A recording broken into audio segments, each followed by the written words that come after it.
Si, tels que des soldats généreux, nous demeurerions fermes dans le combat, nous verrions certainement le secours de Dieu descendre sur nous du ciel,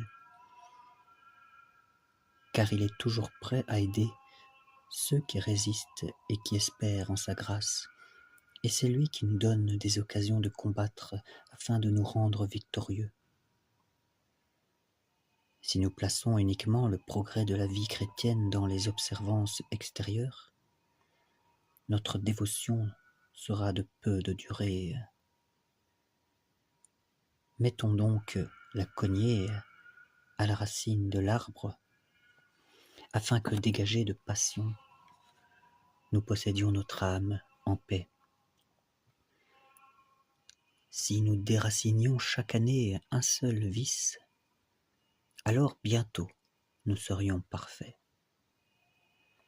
Mais nous sentons souvent, au contraire, que nous étions meilleurs et que notre vie était plus pure lorsque nous quittâmes le siècle, c'est-à-dire lorsque nous nous sommes convertis au départ, qu'après plusieurs années de conversion. Car plus nous avançons, plus le Seigneur nous montre que nous avons du chemin à le suivre. Nous devrions grandir chaque jour en ferveur et en vertu, et maintenant on compte pour beaucoup d'avoir conservé une partie de sa ferveur. Si nous nous faisions d'abord un peu de violence, nous pourrions ensuite tout faire facilement et avec joie. Il est dur de renoncer à ses habitudes, mais il est plus dur encore de courber sa propre volonté.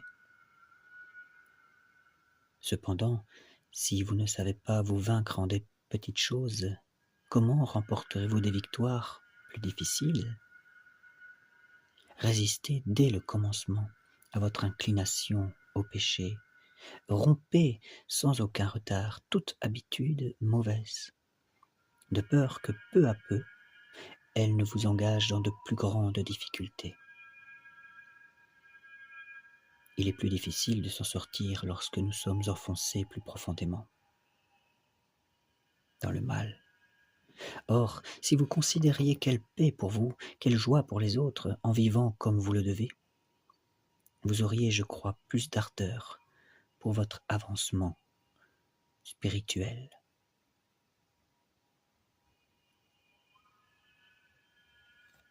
Au nom du Père, du Fils et du Saint-Esprit.